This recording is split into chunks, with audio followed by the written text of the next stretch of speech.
Why is it that some designs look timeless? A Porsche 911, an Omega Speedmaster, Natalie Dormer. Meanwhile, some designs look terrible.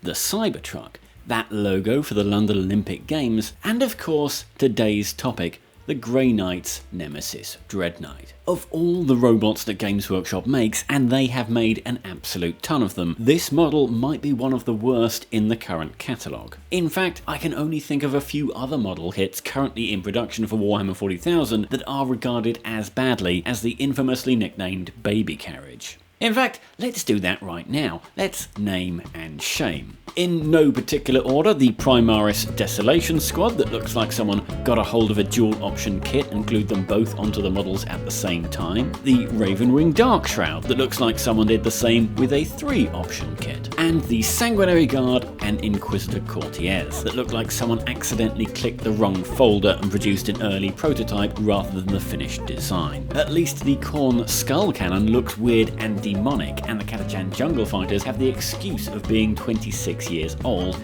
and in line for a kill team refresh within the next few years. But this video really isn't about running down the Nemesis Dread Knight. There really isn't time in our lives to be angry about a plastic model kit considering our previous lifestyle choices. So let's all consider the original Blood Slaughterer and collectively agree that it's better than that. The Grey Knights were one of the very first factions in Warhammer 40,000, turning up within a year of Rogue Trader launching. They were introduced in Realm of Chaos Slaves to Darkness as a foil for all the demonic weirdness that book contained within its nearly 300-page count. Now, usually when I talk about Realm of Chaos, it gets very weird very quickly. This is, after all, the book that gave us all the nipple shield. But the Grey Knight army at this time was very basic and, dare I say, just a bit boring. Okay, they were introduced as the 666th chapter from the 3rd founding because metal, their chapter master was an Inquisitor rather than a Space Marine because secrecy, and Psycannons looked a lot like German pistols because I honestly have no idea, maybe someone had a drawing of one lying around. But the rules for them are about as basic as Rogue Trader gets. I mean, it's all still pretty weird. Remember, this system was very role-playing based in that you, your opponent, and sometimes a third party would have to actively cooperate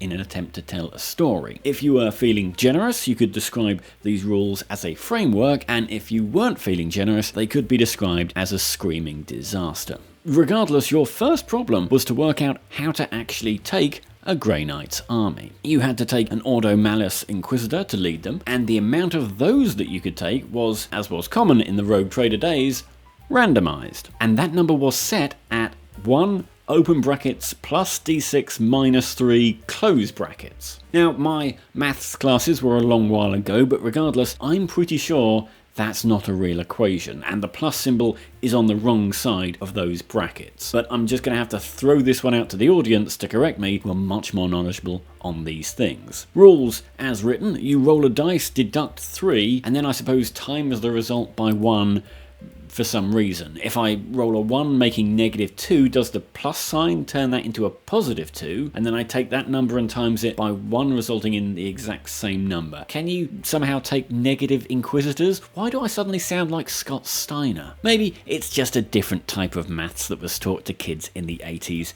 Who knows? While we are on the topic of Rogue Trader weirdness, the Ordo Malus, the demon hunting arm of the Inquisition that the Grey Knights are a part of, are, of course, complete bastards. Standard operating procedure is to sequester a variety of allied units into an army to combat demons, and then after the battle is done, kill all of them to avoid the knowledge of demons getting out. Although, at that point, aren't the Inquisitors just helping the demons?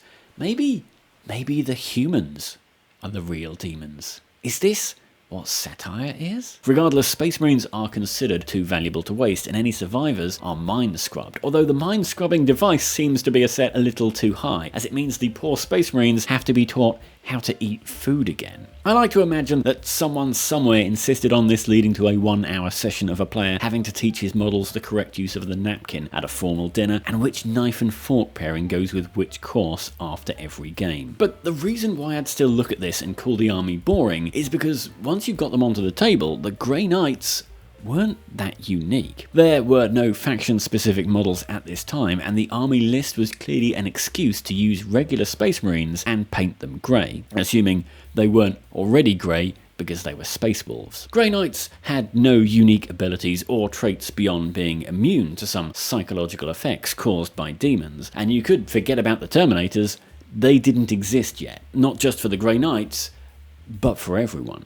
The concept of tactical dreadnought armour, or Terminator armour, didn't arrive until a year after, in 1989, and even then it looked wonderfully weird. The artwork looks a lot like what is now known as Saturnine armour, and the model shown off in this issue looks like another prototype that was cast up and sold to make some cash in time before the first release of the very first edition of Scarfolk. Regardless, within a few months the Terminators that you would recognise today had arrived, and in June 1989 people would see the first unique Grey Knight miniatures. By this time Scarfolk was out and Games Workshop were expanding on the original game of gunning down xenomorph looking gene stealers in the inside of a giant derelict spaceship with elite guys in hugely armoured suits, with the introduction of new types of elite guys in hugely armoured suits, the Grey Knight Terminators. These guys brought their now ubiquitous Nemesis Force weapons and psychic powers to the table.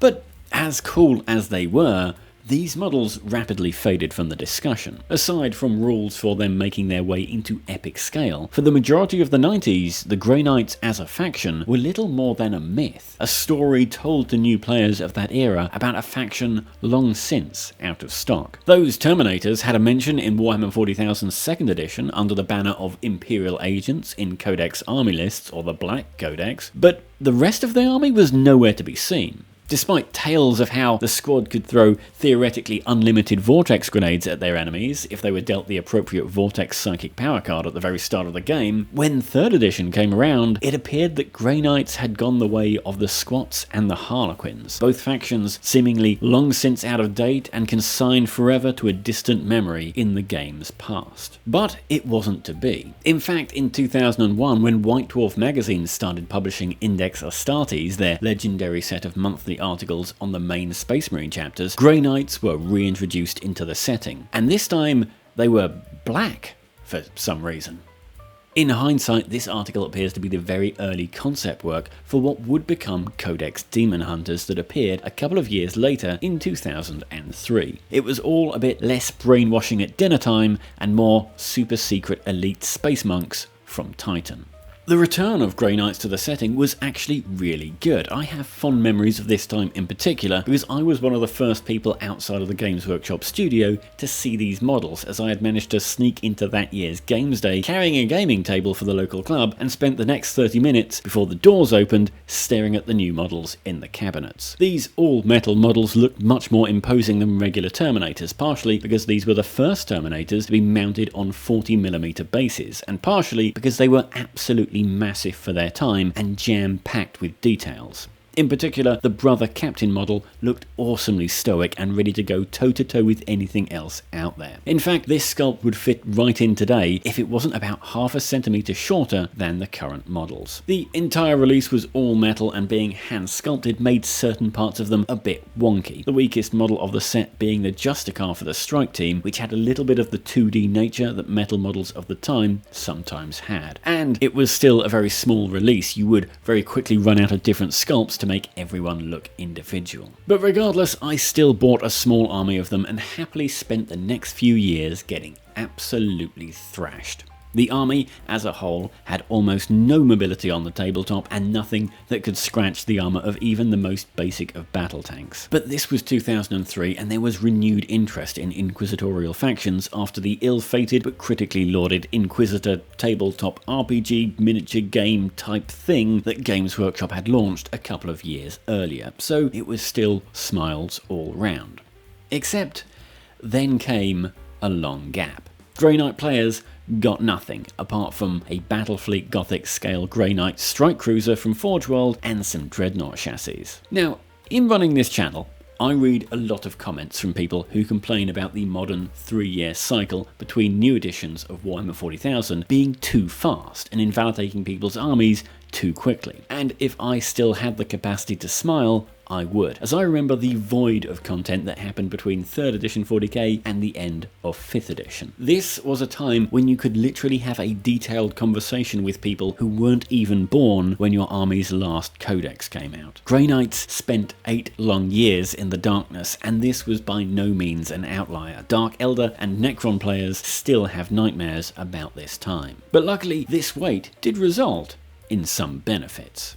You see, this was the point where Games Workshop was transitioning out of the old business model of rows of blister packs of metal models on the walls of shops and moving into a brave new world of all plastic, multi-part boxed kits. At the time, it was very clear to everyone that plastic was the future, and Games Workshop had spent a long time developing their plastic producing facilities. These models were no longer the Play-Doh-like consistency of the early Games Workshop sets of the 90s with rounded edges and limited detailing. We were moving into crisp computer-aided design with swords, armor plates and gun barrels that no longer looked like they had been left too long in the sun. And Grey Knights were one of the very first armies that could be fully plastic. The 2011 refresh consisted of 3 box sets, one for power armor, one for Terminator armor, and one for the Dread Knight. But this was all fine, as the kits were loaded to the brim with swords, halberds, falchions, and all the heavy weapons you wanted, plus even force staves and demon hammers. It was like a tactical squad, an assault marine squad, and a devastator squad all rolled into one box set. For the people who recognise that plastic is much lighter and easier to work with and less prone to paint chipping, this was great. Unfortunately, Games Workshop's skill in making plastic units would vastly improve in the years after 2011 and take a massive leap upwards in 2018 when the models started to be produced to be a bit more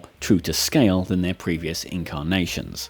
I use the word were, but I really mean are, because this set of models from 2011 is still going today. Sadly, for the last decade and a half, the Grey Knight range has looked very tired indeed. In 2017, Grandmaster Voldus was introduced. He even came with some other models in a box set, but I'm sure most players just threw them into the bin. I'm not sure who the giant blue guy is or the other guy with 2 pistols, probably nothing to be concerned about. In 2021, a new upscaled Castellan Crow was produced to replace the older metal model of the same name, and to match the scale of the newer Primaris Marines. And, well, I guess there's no getting around talking about Grey Knight characters without mentioning the elephant in the room, or in this case, the Grandmaster in the Warp.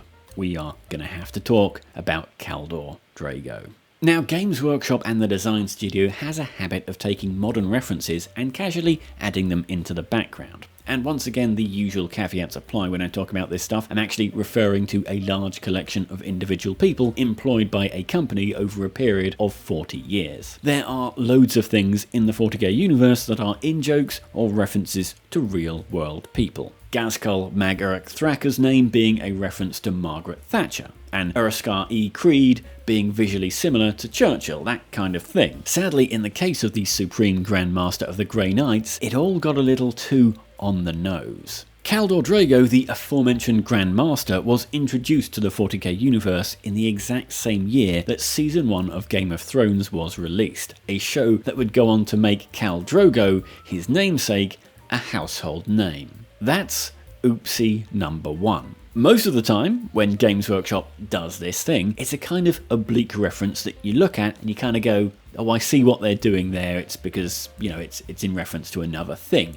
Sly Marbo is another example, being based on Sylvester Stallone's Rambo. But Kaldor Drago had no relation to Khal Drogo, aside from being the leader of a faction of people and being good at fighting. There was no connection there. That's oopsie number 2. In fact, Kaldor was given some of the weirdest background that reads a little too far towards the fan fiction end of the spectrum for a lot of people's liking, having been exiled to the Warp, the area of the universe that is famously instant death or corruption for everyone and everything. But rather than that, he wanders around defeating demon primarchs and occasionally the actual gods themselves, and doing all the kinds of things that would get you called whatever deliver the male equivalent of a Mary Sue is. And that's oopsie number 3. But when it came to the rules for him on the table, it tipped it all over the edge. Competitive players of the tabletop games realised that they could slap a pair of twin-linked autocannons on dreadnoughts, give them a Cybolt ammo upgrade, and watch as they chewed through almost any vehicle your opponent could put in front of them. This combo was very strong, but not as strong as sticking Drago in a unit of paladins, all with different weapon loadouts in order to abuse the wound allocation rules, which meant that he and his unit could soak up damage without losing any models. And that's oopsie number 4.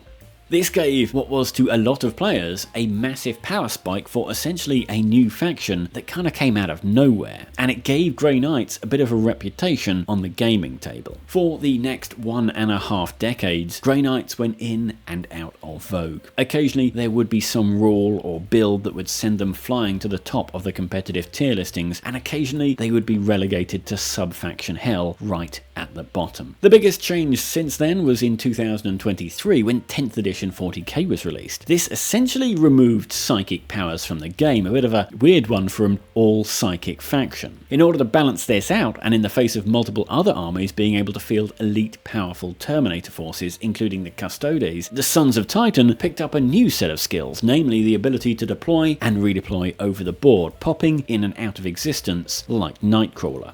The X-Men, not the film.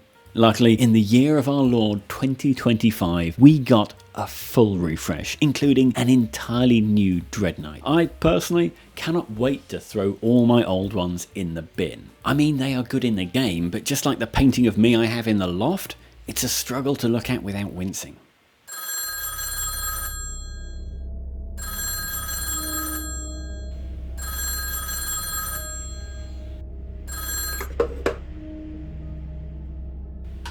Yes, it's just an upgrade kit. But what about the rest of the models? What do you mean there aren't any? They haven't been refreshed.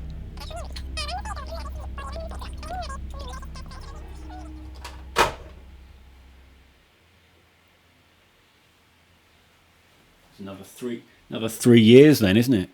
I guess. What am I going to do for 3 years? Guess I'll probably just do this, I guess. Oh, God. If you or anyone you know has been affected by the issues raised in tonight's programme, please consider donating to my Ko-fi account, or, at the very least, clicking the following link into the next video. Thank you.